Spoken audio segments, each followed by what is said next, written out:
Dewa Perang Ye-Shikai. Bab 416. Tianya Group, Ruang Konferensi. Seorang wanita berpakaian all hitam duduk dengan tenang di satu sisi, dengan 4 pengawal di belakangnya. Tidak seperti pria-pria kekar itu, para pengawal ini semuanya wanita. Nona Chen, maaf telah membuat Anda menunggu. Pada saat ini, pintu ruang konferensi terbuka, dan Su Qingyu masuk bersama An Lan dan Zhuang Yan. Nona Su, saya sudah banyak mendengar tentang Anda. Chen Ruoya mengulurkan tangannya, dan keduanya berjabat tangan dengan sopan. Su Qingyu segera memintanya untuk duduk. Nona Chen, apakah Anda datang ke sini hari ini untuk kerja sama perusahaan? Setelah basa-basi sebentar, Su Qingyu langsung ke pokok permasalahan. Nona Su, sebenarnya saya datang ke sini bukan atas nama saya sendiri, tetapi sebagai perwakilan dari ketua kami. Chen Ruoya tersenyum dan perlahan mengulurkan tangannya.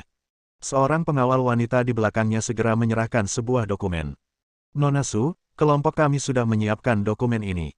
Anda dapat melihatnya terlebih dahulu. Chen Ruoya menyerahkan dokumen itu dengan hormat. Dalam benaknya, dia teringat kata-kata yang diperintahkan kepala keluarga kepadanya. Berapapun biayanya, Su Qingyu harus menandatangani dan menerima kerja sama tersebut. Oke. Su Qingyu membolak-balik dokumen itu dengan ringan, dan sedikit keterkejutan tiba-tiba terlintas di matanya. Tianya Group, Departemen Hubungan Masyarakat. Hei, Elena, di mana yang lainnya? Setelah mencari di seluruh Departemen Hubungan Masyarakat, Ye-Shikai hanya melihat beberapa karyawan, dan yang lainnya tampaknya telah menghilang.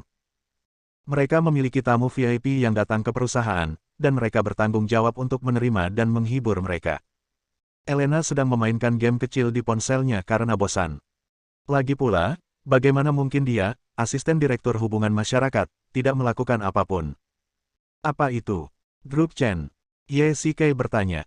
Yah, nilai pasar perusahaan meningkat pesat dalam beberapa hari terakhir, dan modal kerjanya juga mencukupi, jadi sekarang banyak perusahaan datang untuk mencari kerja sama, dan departemennya sangat sibuk akhir-akhir ini.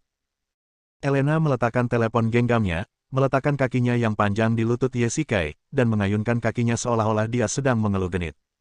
Lalu aku lihat kamu masih begitu santai.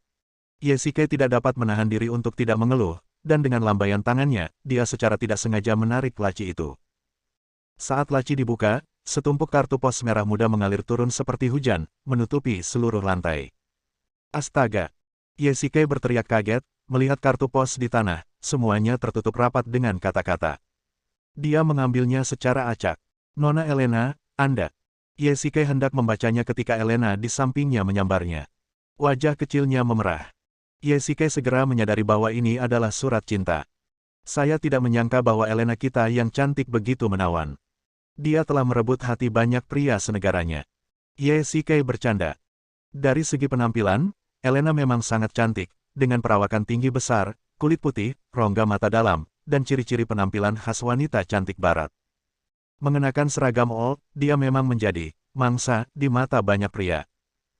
Tetapi jika mereka tahu bahwa Dewi di dalam hati mereka adalah seorang kultivator yang membunuh orang tanpa berkedip, aku bertanya-tanya apakah mereka masih akan memiliki keberanian. Benar, tapi semuanya terlalu vulgar. Aku tidak menyukainya. Lalu mengapa kamu masih mengumpulkan surat-surat cinta ini? Ye-Shikai tampak menghina. Dia tahu tanpa berpikir bahwa dia menyukai perasaan dikejar. Cek, apa yang kamu tahu? Ngomong-ngomong, di mana Qingyu dan Sister Lan? Aku ingin ikut bersenang-senang. Ada di ruang konferensi, pergilah sendiri dan jangan ganggu aku saat aku sedang bermain dengan ponselku. Elena memutar matanya, tampak sedikit cemburu. Ayo, beri jalan. Begitu Ye-Shikai tiba di ruang pertemuan, dia melihat sekelompok orang berkerumun di pintu, dan dia tidak tahu apa yang mereka lakukan. Saudara Ye, Anda datang di waktu yang tepat. Apa pendapat Anda tentang wanita itu? Seorang karyawan laki-laki menarik lengan Ye-Shikai, matanya berbinar, tampak seperti orang mesum. Yang mana? Dia yang duduk di seberang Presiden Su. Bukankah dia terlihat sangat anggun? Ye-Shikai melihat ke arah yang ditunjuk karyawan pria itu dan matanya tertuju pada Chen Ruoya. Dia sangat serius dan dingin.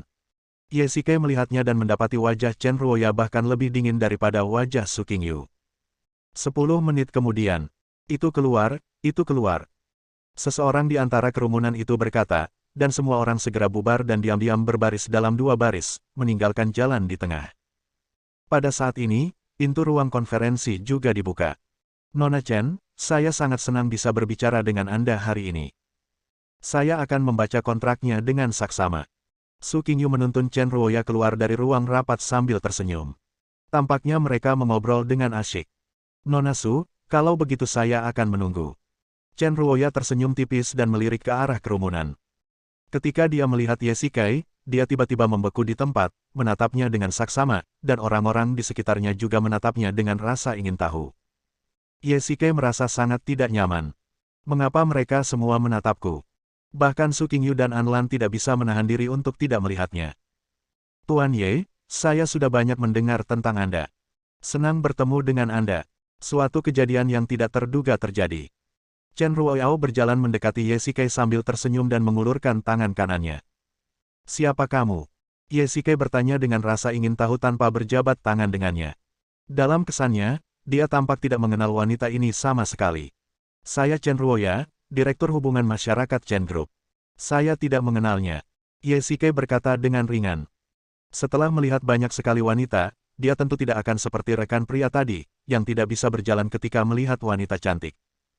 Apa yang disebut memperlihatkan kebaikan tanpa alasan tidak hanya berlaku bagi laki-laki yang mengejar wanita, tetapi juga sebaliknya. Terlebih lagi, istrinya ada di sini. Haha, Tuan Ye, Anda tidak mengenal saya, tapi saya mengenal Anda. Chen Ruoya sama sekali tidak menunjukkan kemarahan. Dia tersenyum dan mengeluarkan kartu nama dari tas kartu namanya dan menyerahkannya langsung. Tuan Ye, kita akan bertemu lagi. Chen Ruoya tersenyum tipis, mengeluarkan kacamata hitamnya dan memakainya, lalu meninggalkan perusahaan dikelilingi oleh beberapa pengawal. Di luar perusahaan, Chen Ruoya masuk ke dalam mobil, tetapi tidak membiarkan pengemudi mengemudi.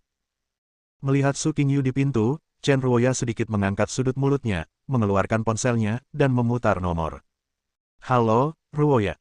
Sebuah suara lembut datang dari ujung telepon, dengan sedikit harapan dalam nadanya. Tuan, misinya telah selesai, dan saya juga telah melihatnya. Chen Ruoya berkata dengan hormat. Baiklah, lanjutkan rencanamu. Ya, Patriark.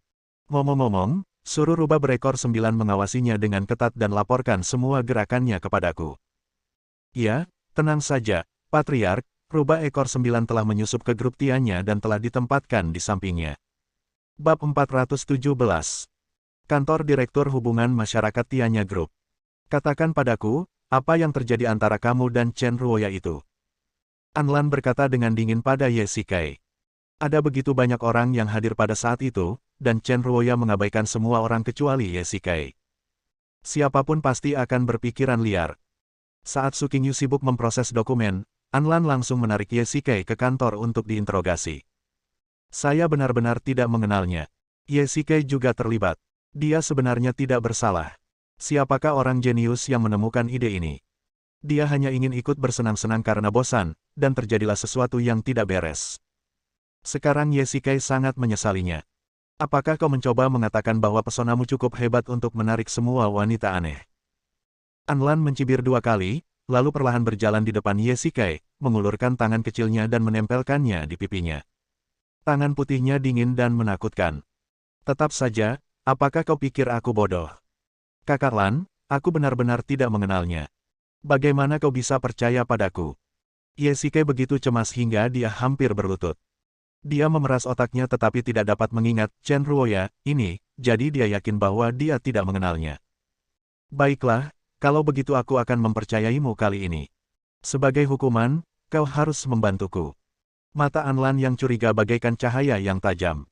Ye Shikai merasa tidak memiliki privasi di depannya. Apa? Aku tidak melakukan kesalahan apapun, jadi mengapa aku masih dihukum? Ye Shikai tidak bisa menahan diri untuk tidak mengeluh. Kalau begitu coba tebak, apakah Qingyu lebih pencemburu daripada aku? Anlan tersenyum licik. Katakan padaku, jika aku melebih-lebihkan dan mengatakan sesuatu yang tidak seharusnya dikatakan kepadanya, apa yang akan dipikirkannya? Baiklah, aku berjanji. Akhirnya, di bawah ancaman Anlan, Ye Shikai tidak punya pilihan selain menyerah. Dia menyadari bahwa cemburu adalah naluri wanita. Betapapun luas pikirannya, dia tidak dapat menghindari kecemburuan. Tidak mungkin ada 2 harimau di satu gunung, kecuali jika 1 jantan dan 1 betina. Titik. Hotel Zuxi. Kakak Lan, mengapa kau membawaku ke sini? Ye merapikan jas biru tua miliknya, lalu menatap wanita bergaun merah cerah di sebelahnya dengan tatapan bingung. Tepat setelah bekerja, dia diganggu oleh Anlan dan diseret ke hotel ini. Kelompok Chen mengadakan jamuan makan malam di sini malam ini. Aku akan mengajakmu untuk melihatnya. Anlan berkata sambil tersenyum. Di mana King Yu? Kenapa dia tidak datang? Dia sibuk di perusahaan, jadi dia meminjamkanmu padaku. Sekilas rasa tidak senang terpancar di mata Anlan. Wanita manapun pasti akan merasa jijik jika kekasihnya menyebut wanita lain di hadapannya. Pinjam? Bagaimana aku menjadi suatu benda? Ye Sikei mengeluh. Saudari Lan, grup Chen sedang mengadakan pesta makan malam, mengapa kami datang? Apakah kamu tidak peduli dengan urusan perusahaan? Tidakkah kamu tahu bahwa perusahaan akan bekerja sama dengan Chen Group? Anlan mengeluh. Terkadang Ye Sikei begitu ceroboh dan tidak termotivasi, yang membuat orang marah. Oh, bukankah ini hanya sebuah kelompok? Lalu mengapa kau mencariku? Ye Sikei menyesap anggur merah dengan depresi dan bertanya dengan ringan. Hehe, bukankah King Yu memberitahumu? Anlan menunjukkan senyum jahat, yang membuat Ye Sikei gemetar seluruh tubuhnya, dan dia tiba-tiba mendapat firasat yang sangat buruk. Apa itu? Anda akan segera menjadi seorang wakil. Perwakilan apa? Perwakilan negosiasi untuk kerja sama dengan grup Chen, ini adalah posisi yang sangat penting. Anlan berkata dengan bersemangat, sementara Ye Sikei bingung. Apa sebenarnya yang dipikirkan Su Qingyu hingga membiarkan dia melakukan negosiasi? Sejujurnya, jika menyangkut masalah bisnis, Ye Sikei hanya bisa dianggap kelas 2 di hadapan Su Qingyu. Tapi kenapa kau mencariku? Bukankah biasanya kau atau Qingyu yang menjadi perwakilan negosiasi? Kenapa sekarang giliranku? Ye Sikei mengemukakan keraguan dalam benaknya. Apakah kamu benar-benar tidak tahu? Setelah mendengar ini, Anlan benar-benar menunjukkan ekspresi terkejut. Apakah ada yang perlu saya ketahui? Pemilihan perwakilan negosiasi ini diminta oleh Chen Group. Dengan kata lain, mereka memilih Anda. Ini. Bagaimana mungkin? Ye Sikei sangat terkejut. Dia tidak pernah mempunyai kontak dengan grup Chen sebelumnya, dan dia hanya bertemu Chen Ruoya secara kebetulan. Mengapa dia selalu menjadi sasaran? Pada saat yang sama, Ye Sikei akhirnya mengerti mengapa Anlan dan Su Qingyu sama-sama salah paham dan mengira bahwa ada hubungan antara Chen Ruoya dan dirinya.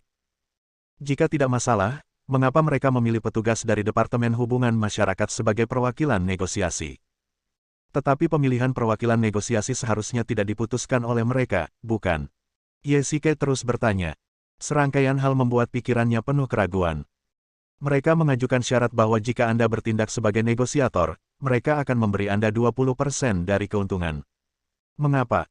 Ye Sikei tidak dapat menahan diri untuk tidak berteriak, aku bahkan tidak mengenal mereka. Tanda tanya bermunculan dalam pikirannya. Jika kedua perusahaan bekerja sama dengan sukses, arus keuntungannya akan lebih dari miliaran. Jika keuntungannya 20%, itu akan menjadi jumlah uang yang besar. Sekarang Ye Sikei 100% yakin bahwa orang-orang ini pasti mengenalnya. Kalau tidak, mustahil bagi mereka untuk memberikan keuntungan sebesar itu kepada seorang karyawan kecil. Kamu benar-benar tidak mengenal mereka, atau kamu sudah lupa? Melihat ekspresi serius Ye Sikei, Anlan tahu bahwa dia tidak berbohong dan tidak bisa menahan perasaan bingung. Saya yakin dan yakin. Nona An, kita bertemu lagi. Tepat saat Ye Sikei masih memeras otak untuk memikirkan alasannya, seorang wanita datang dan bersulang untuk mereka berdua. Nona Chen. Ya, orang yang datang adalah Chen Ruoya. Sebagai Direktur Hubungan Masyarakat Chen Group, dia adalah seorang sosialita di masyarakat kelas atas Yanjing. Dia memiliki koneksi dengan para eksekutif puncak berbagai kelompok besar, dan dia mampu bergaul dengan semua orang dan memiliki jaringan kontak yang kuat. Tuan Ye, kita bertemu lagi. Chen Ruoya mengangkat gelasnya dan ingin bersulang untuk Ye Sikei, tetapi dia jelas tidak mempercayainya dan menghabiskan anggur di gelas dalam satu teguk, membuat Chen Ruoya sangat malu. Nona Chen, saya bertanya-tanya mengapa perusahaan Anda menginginkan saya menjadi perwakilan negosiasi. Ye Sikei langsung ke intinya tanpa menghindar atau memperhatikan ekspresi Anlan. Dia ingin tahu jawabannya. Haha, Tuan Ye adalah karyawan Tianya Group yang luar biasa. Bukankah wajar jika dia dipromosikan menjadi perwakilan negosiasi? Chen Ruoya tidak marah, tetapi berkata sambil tersenyum. Menurutku tidak. Aku hanya karyawan biasa. Sepertinya aku tidak pantas mendapatkan potongan keuntungan sebesar 20%. Ye Sikei mencibir. Pasti ada tujuan di balik grup Chen. Kalau ada sesuatu yang dapat membuat seseorang mengorbankan kepentingannya sendiri, itu pasti kepentingan yang lebih besar. Tuan Ye, nilai Anda tidak bergantung pada Anda. Di mata kami, Anda layak mendapatkan harga ini, dan tidak perlu ada alasan. Chen Ruoya menyesap anggur merah dengan elegan dan berkata dengan ringan, jika Tuan Ye benar-benar ingin tahu alasannya, silakan ikuti saya, dan seseorang secara alami akan menjelaskannya kepada Anda. Bab 418. Maaf, aku tidak tertarik. Ye Shike menolak dengan dingin. Dia tidak suka dibiarkan dalam kegelapan dan dimanipulasi seperti boneka. Dia akan menggunakan metodenya sendiri untuk menyelesaikan masalah ini. Nona An, ada yang ingin saya sampaikan kepada Tuan Ye. Bisakah Anda minggir sebentar? Ekspresi aneh melintas di wajah Chen Ruoya, tetapi dia segera kembali tersenyum. Tentu saja, kalian ngobrol. Sebelum Anlan pergi, dia tidak lupa melemparkan pandangan khawatir ke arah Ye Shike. Dia takut sifat impulsif Ye Shike akan menyebabkan beberapa konsekuensi buruk. Nona Chen, sekarang hanya ada kami berdua. Apakah ada hal lain yang ingin Anda sampaikan? Tuan Ye, tidak sopan berbicara kepada seorang wanita seperti itu. Saya bukan seorang pria sejati. Jika Anda ingin tahu, saya tidak keberatan menunjukkan kepada Anda seperti apa pria sejati. Ye Shike sangat kesal dan tiba-tiba melangkah maju. Tampaknya Chen Ruoya terus-menerus menggodanya dan senang membuatnya penasaran. Tuan Ye, saya tahu Anda benar-benar ingin tahu apa yang sedang terjadi, tetapi saya minta maaf karena Anda tidak bisa mengetahui kebenarannya sekarang.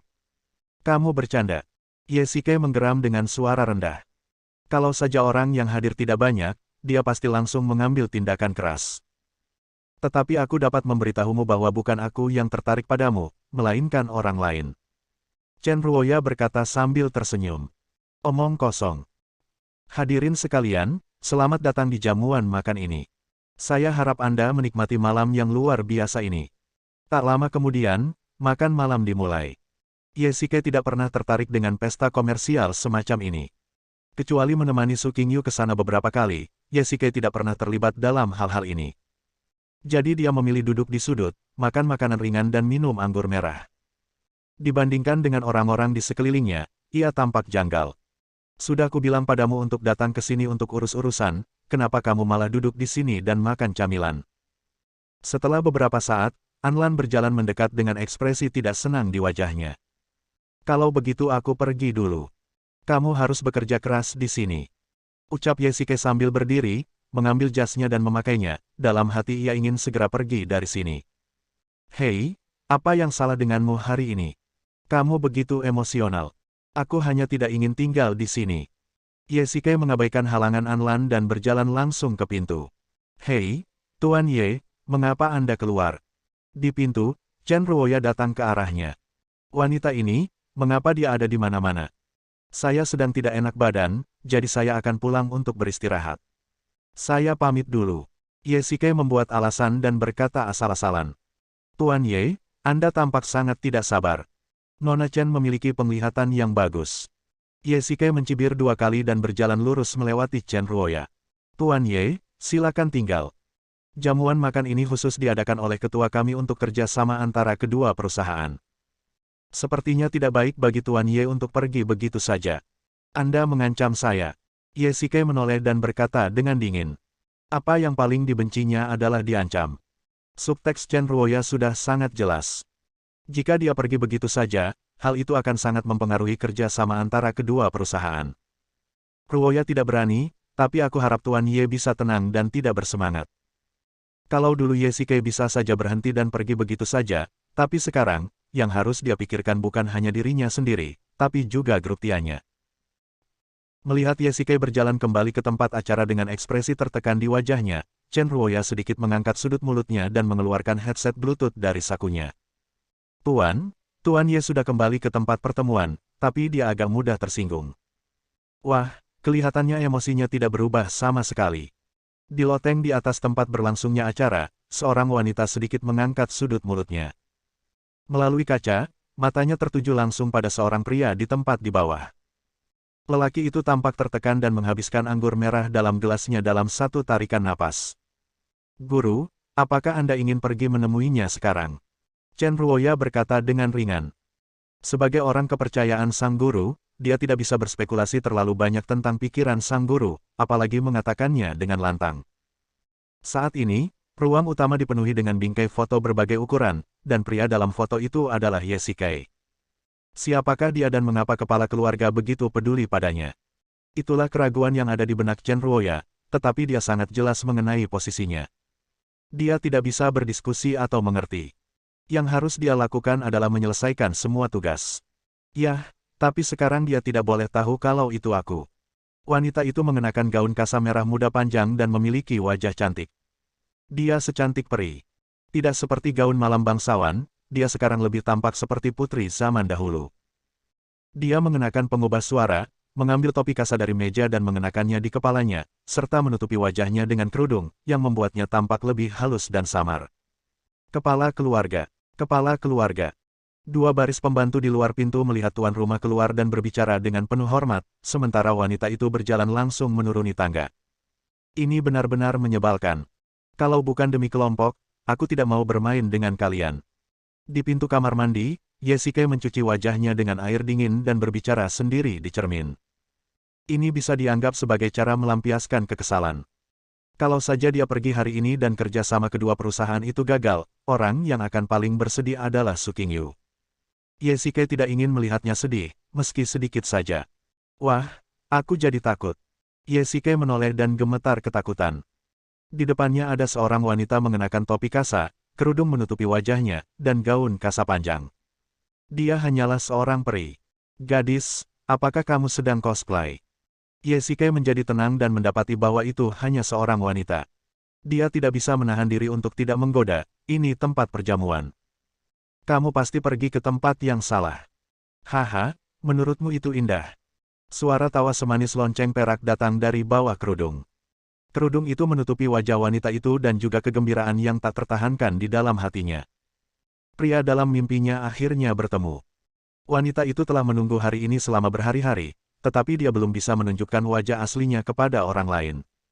Dia cantik, tapi tidak secantik istriku. Yesikai mengeluarkan dua serbet untuk menyekat telapak tangannya dan berkata dengan bangga.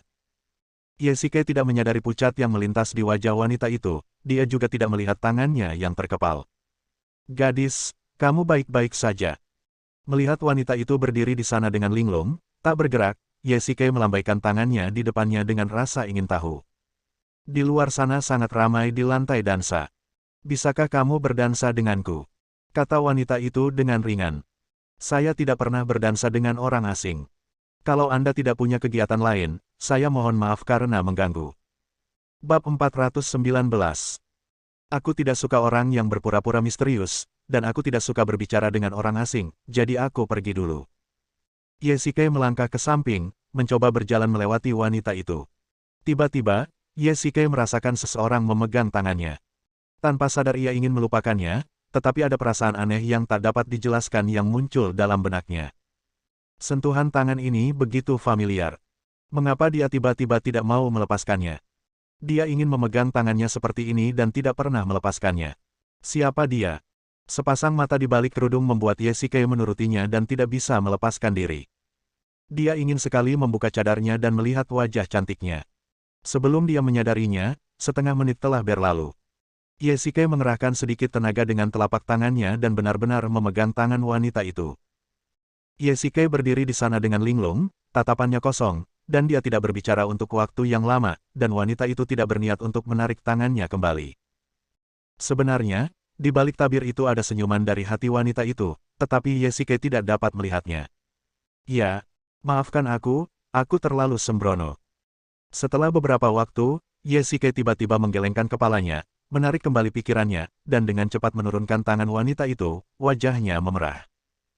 Dia seharusnya dianggap sebagai seorang hooligan sekarang, tetapi itu sungguh suatu keadaan yang tidak disadari. Hehe, kamu masih mau berjabat tangan. Wanita itu tertawa dua kali dan perlahan mengulurkan tangan kecilnya di depan Yesikai. Tidak, aku tidak mau. Yesikai menggelengkan kepalanya dengan keras dan mendesah dalam hatinya, bertanya-tanya mengapa dia menjadi begitu bernafsu hari ini. Sebagai hukuman atas kesembronoanmu, bisakah kau berdansa denganku sekarang? Wanita itu memiringkan kepalanya dengan ekspresi main-main. Ini. Yesikai ragu-ragu untuk berbicara, dan untuk sesaat dia tidak tahu apakah harus menerima atau menolak. Dalam keadaan normal, tidak peduli siapapun wanita cantik itu, dia pasti akan menolaknya tanpa ragu, tetapi apa yang terjadi hari ini? Wanita dengan kain kasa yang menutupi wajahnya memancarkan kesan misterius yang kuat, membuat orang ingin mengangkat cadarnya. Yesike yakin bahwa dia belum pernah melihatnya sebelumnya, tetapi mengapa dia merasa begitu akrab dengannya? Ini adalah orang asing yang paling dikenal. Sepertinya aku pernah melihatmu di suatu tempat. Yesike bergumam. Apakah kamu menggunakan trik konyol ini setiap kali kamu mengobrol dengan seorang gadis? Wanita itu tertawa 2 kali, mengulurkan tangannya dan dengan lembut memegang tangan Yesike. Tarian di luar akan segera dimulai, ayo kita keluar. Wanita itu mendekatkan kepalanya ke telinga Yesike dan mengatakan sesuatu dengan lembut, yang sangat menyentuh. Tunggu, tunggu, apakah kamu akan keluar memakai ini?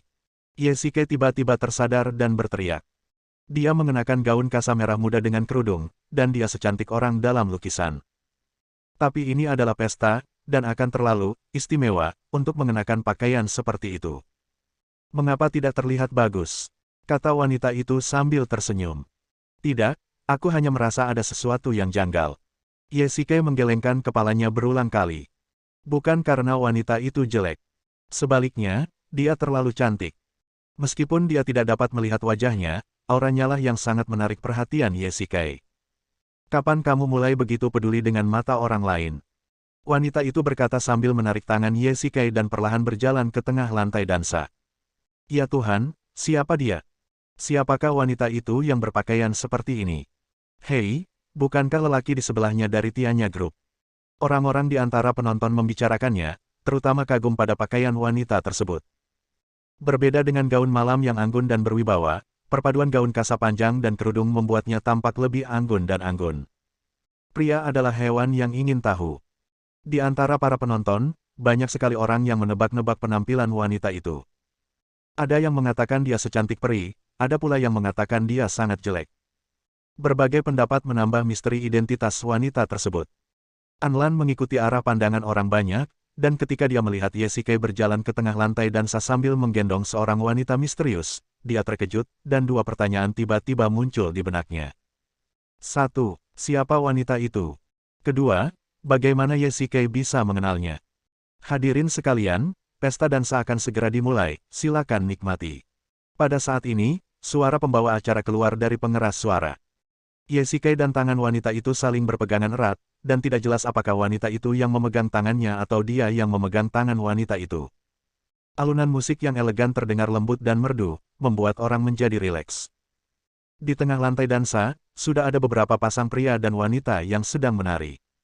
Dansa ballroom merupakan tarian favorit kalangan atas. Yesike juga telah mempelajarinya sebelumnya, tetapi dia sudah lama tidak menarikannya. Kamu menari dengan sangat baik. Wanita itu menari dengan anggun dan indah, dan Yesike tidak bisa tidak memujinya. Kamu juga, sepertinya kamu sudah banyak berubah. Aku ingat kamu dulunya seorang penggemar tari. Begitu wanita itu selesai berbicara, tangan Yesike tidak bisa menahan gemetar. Bagaimana wanita di depannya ini tahu hal ini? Ia ingat, semasa sekolah dulu, ia tidak pernah bisa menari sehingga ia sering diolok-olok oleh teman-teman sekelas dan guru-gurunya. Tetapi hal ini seharusnya hanya diketahui oleh teman-teman sekelasnya saja. Anda seharusnya menjadi seorang eksekutif senior di Chen Group. Yesike tiba-tiba berkata. Mengapa menurutmu begitu? Wanita itu bertanya sambil tersenyum. Pesta ini diselenggarakan oleh grup Chen. Anda misterius, mengenakan cadar di wajah, tidak mau mengungkapkan identitas asli Anda, menimbulkan sensasi, tetapi tidak ada petugas keamanan yang menghentikan Anda. Ini berarti Anda pasti anggota grup Chen, dan status Anda tidak rendah. Yesike menganalisis sambil melompat. Nona Chen Ruoya, Direktur Hubungan Masyarakat Chen Group, ada di sana. Dia tidak terkejut dengan penampilan Anda, dan bahkan ada sedikit rasa kagum di matanya, yang berarti status Anda pasti lebih tinggi darinya. Yesike menunjuk Chen Ruoya yang berdiri di samping. Pada saat ini, ekspresinya kosong, lehernya sedikit menunduk. Di depan wanita misterius itu, Chen Ruoya seperti seorang pelayan. Jika status Anda lebih tinggi dari kepala departemen, maka Anda pasti berada di lingkaran manajemen senior perusahaan. Kamu benar-benar pintar. Kamu telah tumbuh dewasa selama bertahun-tahun. Aku tidak mengenalmu. Bisakah kau berhenti bersikap seolah-olah kau mengenalku dengan baik? Wanita itu dipotong oleh Ye Shikai sebelum dia bisa menyelesaikan kata-katanya. Kau benar-benar tidak mengenaliku sama sekali. Suara wanita itu sedikit bergetar. Perkataan Ye Shikai tampaknya telah memberinya pukulan hebat. Saya tidak mengenalmu. Ye Shikai berkata dengan nada dingin, lalu mengalihkan topik pembicaraan dan berkata dengan ringan, tapi kamu memberiku perasaan yang sangat akrab. Benarkah? Kau mengingatku. Suara wanita itu tiba-tiba meninggi, dengan ekspresi terkejut. Aku tidak mengenalmu. Aku ulangi, aku tidak mengenalmu. Ye Shikai mulai tidak sabar. Dia melepaskan tangan wanita itu dan ingin meninggalkan lantai dansa. Tunggu sebentar, jangan pergi. Wanita itu menjadi cemas dan buru-buru menarik lengan Ye Shikai. Ye Shikai terkejut dan ditarik kembali oleh wanita itu.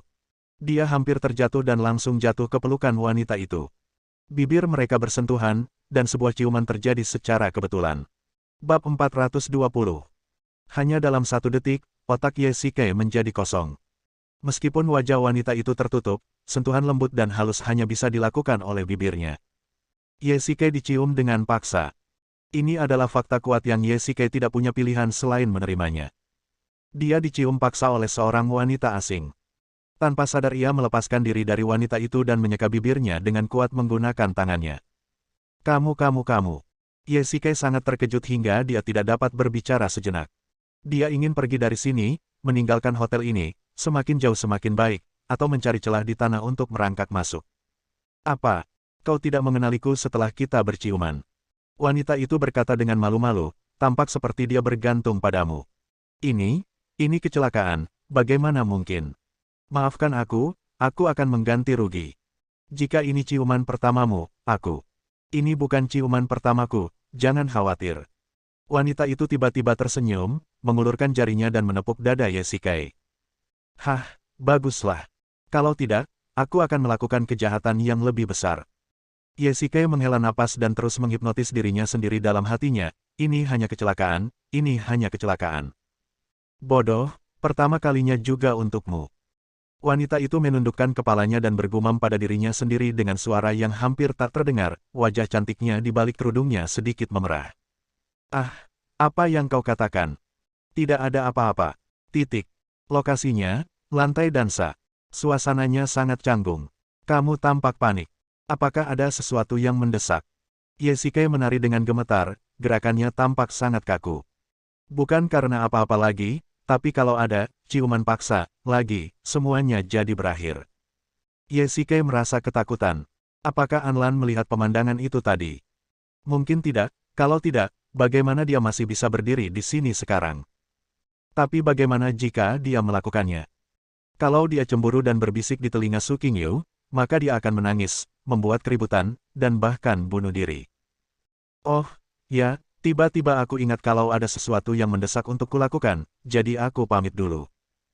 Tepat saat Ye Shikai hendak pergi, wanita itu menarik lengannya lagi. Tunggu sebentar, selesaikan tarian ini bersamaku. Baiklah, oke, secepatnya kalau begitu. 10 menit kemudian. Ahem, aku masih ada urusan, jadi aku pamit dulu. Ye Shikai terbatuk pelan dan berkata dengan agak canggung. Baiklah, kita akan bertemu lagi. Wanita itu berkata sambil tersenyum, lalu mengulurkan tangannya dan menepuk bahu Ye Shikai dengan lembut, membersihkan debu di pakaiannya. Sampai jumpa lagi. Setelah mengatakan ini, Ye Shikai buru-buru meninggalkan tempat itu, meninggalkan wanita itu sendirian berdiri di tengah lantai dansa. Kerudung merah jambu panjangnya berkibar di tanah. Dia bagaikan peri di tengah orang banyak, sangat mencolok. Semua orang tak kuasa menahan diri untuk tak menatap wanita misterius itu, namun tak seorang pun berani mendekatinya karena sebelumnya Chen Ruoya sudah memperingatkan mereka dengan cara terselubung atas nama Chen Group. Ye Shikai berlari keluar hotel dan langsung duduk di dalam mobil. Keringat membasahi sekujur tubuhnya, seakan-akan dia baru saja menyelesaikan maraton. Dia tampak kelelahan dan melepas mantelnya dalam beberapa detik. Siapakah wanita ini dan mengapa dia memiliki perasaan seperti itu? Pada saat ini, senyuman indah muncul di benaknya, dan sosok yang kabur perlahan-lahan tumpang tindih dengan sosok wanita misterius di pesta koktail. Apakah itu dia? Mungkinkah itu dia? Perasaan itu terasa familiar, persis seperti 8 tahun lalu.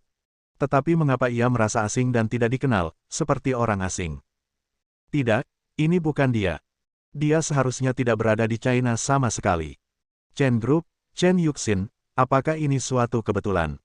Tetapi bagaimana mungkin ada kebetulan seperti itu di dunia? Tetapi mengapa suaranya berbeda? Dan mengapa dia memakai masker? Mengapa dia mau menemuinya? Pikiran Ye Shikai amat bertentangan.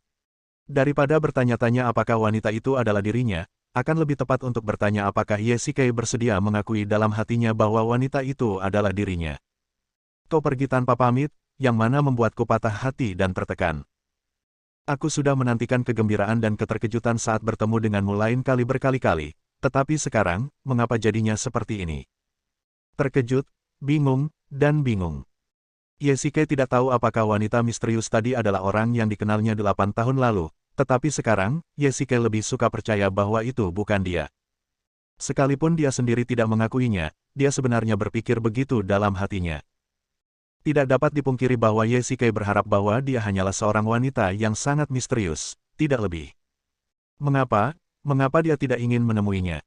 Setiap detail kecil dari masa lalu mereka 8 tahun lalu terlintas di benaknya seperti film.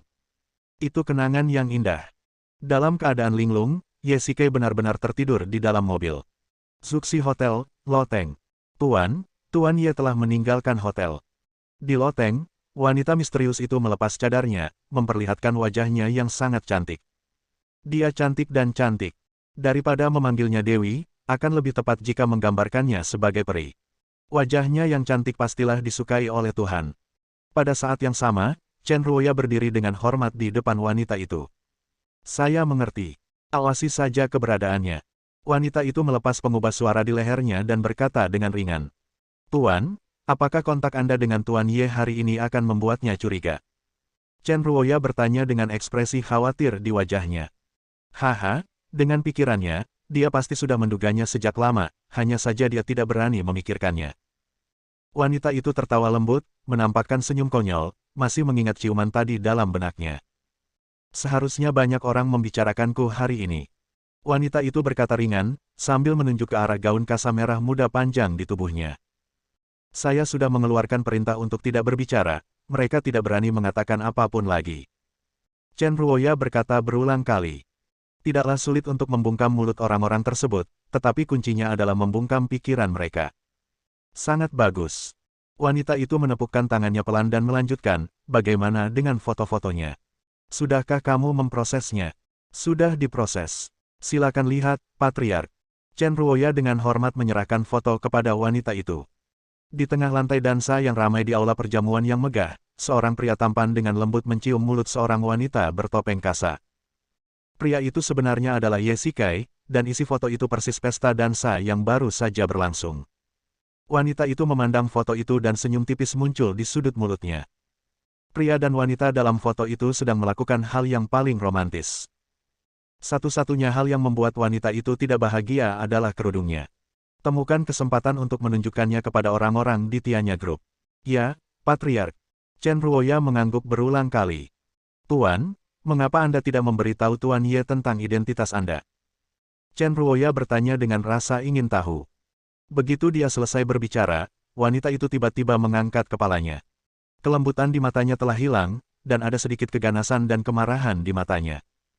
Maafkan saya, Guru, saya terlalu banyak bicara. Chen Ruoya segera menyadari kesalahannya. Sebagai bawahan, sangatlah tabu untuk menebak pikiran Tuan. Bersambung.